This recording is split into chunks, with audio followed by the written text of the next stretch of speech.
crashing down after a tough game. Regardless of what happens on Monday, we win, the headline's going to be, we're going to the Super Bowl. We lose, same old Jets. So I think we need to get away from some of those outside themes. And Scott, you got that? yeah, you got to be prepared.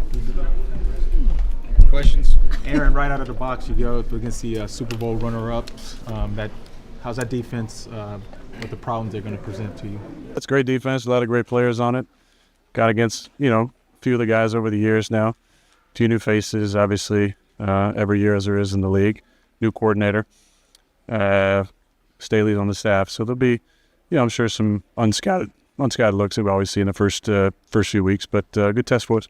Aaron, how ready are you to just turn the page and get back from this injury and play for this Jets team?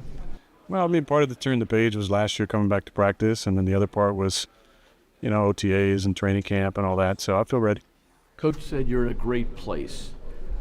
Are you in a great place? And what does that mean? Yeah.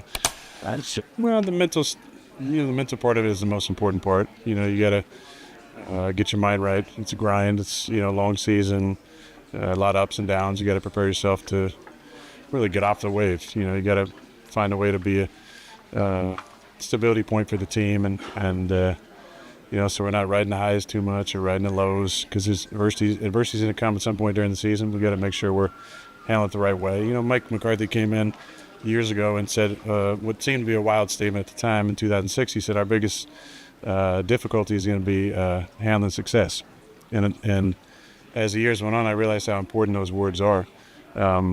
We were 8-8 team his first year. Then the second year went to the NFC Championship.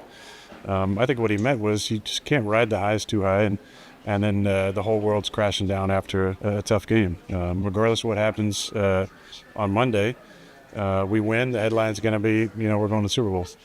We lose, same old Jets. So I think we need to get away from some of those outside themes and trust that the program, if it's good enough week one, it's good enough the rest of the season. So we got to trust the process, be great competitors, show up, be professionals, and show out on the field, and let the chips fall where they may. Now that it's time though to execute, how after watching the offense last year, how much have they evolved, especially with some of your key skill players like Brees and Gary? Well, I think you've seen it at practice. You guys have been part of a lot of the practices, and you've seen a lot of stuff that we do. There's a different feel to the team. When your studs are going in their third year now, you expect, a little bit of a jump, and I think we've seen that from both those guys. I've said it before, Brees, the best compliment I can give him, besides saying his name the right way, is he's a 3-down back. He can do it all on first, second down. He's great in the pass protection. He's a great route runner. I think Garrett's just taken a step with another year of experience. Obviously, what he does in the field is dynamic. And he has the ability to do stuff inside the offense and outside the offense. So he's a guy you got to find in the progressions. Aaron, how encouraged are you by the offensive line right now? Yeah, really encouraged. I think the whole feel is different. That happens when you bring in a couple older guys like we have. There's a stability mentally, I think, that comes with that those guys have played a lot of football and bring kind of an attitude to the room. The O-line needs to be the policeman of the football team, but also needs to be the jokesters and keep things light. And I think they do a good job at that. We have the ultimate troll at center, which has always worked well over the years for us in Green Bay. But Joe has matched his personality with his play style now. He's a really good player, and he's a great person, in that core for us. And then obviously, I think we've talked about it a lot, but one of the biggest surprises, with zero disrespect, has been John Simpson. I think John has had a fantastic camp. You guys have watched him every day. The way he's handled not just our D-line, which is premier D-line, but the other teams we went against in some of these joint practices, who all have big-time, 3 techniques or shades who are, the tops of their positions. I thought he handled all those guys really well. You look at San Fran. Obviously, they got an incredible interior guy that we're going to have to block up. After what happened last year on opening day, might there be a moment right before the game, or perhaps early in the game, you take a pause of reflection just to consider the long journey back, and maybe after the fourth play and say, here we go, now we're smooth sailing from here? Yeah, there might be a little smirk after the fourth one. And see, I'm sure they'll catch it, But I'm in a good mind space. really had a year to remember in a lot of ways. Some really difficult things, but some great things as well. So there's always a perspective moment during the anthem to collect your thoughts and kind of send gratitude out to the universe for the opportunity to be standing on the field in pads. So I'll be really excited about that. Do you have something to prove at this stage of your career? Oh, I don't know. I think you always have something to prove. It just kind of changes who you're proving that to. I think the older you get.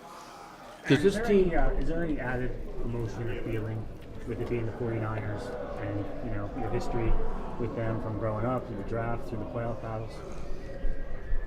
Yeah, I mean, it's all different people. I've outlasted, a lot of the people over there. A lot of them are still coaching around the league. There's, it's a great staff over there. I played against John Lynch. That's how old I am. And obviously I had battles against Kyle and Sorensen now. I think I played against him too. So there's a lot of familiarity there. Obviously it's fun to go back to the Bay Area. But it really is just another game. I mean, this had happened first or second year as a starter. It's kind of a different energy when all the guys who you feel like passed on you. You have some sort of like bitterness you're holding on to. I don't have any of that anymore.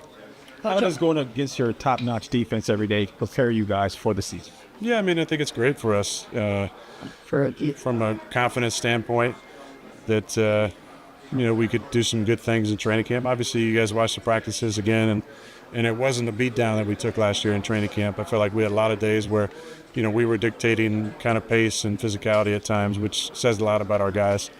Now we just got to go out there and, be steady and execute the way we know how to. Kind of, get over the waves of emotion that happen playing on the road. First game, we have rookies who are going to be playing. We have guys that haven't played in a while, So there'll be a lot of emotions we got to kind of get through the first quarter. Is it a challenge for a team to learn how to win? We talked about this a little bit last year. And what would be your role in helping a franchise learn how to win? Well, I've been a part of a lot of wins over the years, so I know what that feels like. It's a great feeling. But once the game's over, it's on, after the media and the film session, it's on to the next. So we have to, really have a good mindset. I think it starts with the preparation. We can't have overreactions every single week, whether it's great or whether it's bad. Consistently throughout my career, the film is never as good as it felt on the field and never as bad as it felt on the field. So we can't ride these waves of emotion or frustration or outside narratives or any of these things. We got to keep this thing very tight. We can't have any leaks or people jumping ship. We got to realize it's going to be a long season. If you don't get the ball the first week, doesn't mean you're not going to be a big part of the offense. If you don't play for the first part of the season, doesn't mean there's going to be a time where your number's called and we expect you to step in there and play well. Coach also said to ask you if you were playing with a chip, because we asked him. Oh. So he said ask Eric. I mean, how do you not? I've always kind of played with something on my shoulder. You got to, manufacture things from time to time. But, it kind of goes back to the prove it. Who would I need to prove to? Just myself at this point. So, but I have a lot of pride in my performance. So when I take the field, I expect greatness. And because I've done it before, and so that's kind of a standard I hold myself to. What gives you the confidence that this team is ready to win? I mean, you've won a lot and everything, but what gives you the confidence that this group is ready to win? I would say the maturity in the locker room. I think that we're much better suited to handle the ups and downs of the season because of guys like Tyron Smith and guys like Morgan Moses and our young players who've gotten paid. Michael Carter just got paid. Guys are about to get paid. The Sauce Gardners of the world, Jermaine Johnson, Brees, and Hank Garrett. And then, the consistency from guys like the Williams brothers and C.J. Mosley. It's more than just the on-field play, which is very, very important. But it's how do we handle a long season? How do we stick together in the tough moments? How do we get the right messaging out to the guys? How are we holding the guys accountable? How are we making this a player-led team? We have the ability to because there's just more veterans in key spots, I think, this year. And it's a credit to Joe and Robert and their staff for bringing the right kind of guys. Sometimes the football universe works in mysterious ways. You're going to see Leonard Floyd again. Yeah, I'm just. Might you have something funny to say to him before, or like some comments during the game? I've always enjoyed some side conversation with Leonard over the years. He's a great player. Played against him on a couple different teams now. I hope he doesn't in any way feel responsible for that at all. He's a stand-up guy. I've worked out with him in the off seasons. I teased him because a few years ago when he was at the Rams, I got him to buy on a pump fake and kind of snuck in the end zone, which never happened again. The next time we ran that, I pump faked. He ran right in my chest. So he's a great player. Obviously, he's played at high level for a long time, and I'll enjoy dapping him up for the game. The goal is still New Orleans. Of course. Thanks, everybody.